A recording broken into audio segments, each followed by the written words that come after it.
Hi, Ask Dr. Lala on TikTok. So, pag-usapan naman natin ngayon is kung ano daw po yung magiging complication pag hindi tayo natutulog, yon, or chronic sleep deprivation.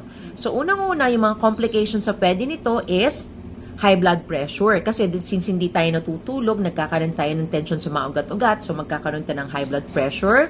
Nagkakaroon tayo ng diabetes. Okay? Imaginein mo, malayong sugar. Kasi when you're stressed and then kulang ka sa tulog, pwedeng tumaas yung blood sugar mo. Heart attack. Yan. Heart failure or stroke. Ito pa po yung mga potential side effects pag walang tulog. Pwede kang manaba. Obesity. Baliktad. Akala kasi nila pag nagpupuyat, pumapayat. No, kasi pwede tayo maging obese dahil nagkakaproblema tayo sa hormonal changes because we do not get enough sleep. Number 2 is depression. So, yung mga tao na hindi nakakatulog, laging malungkot siyang mga yan. Okay?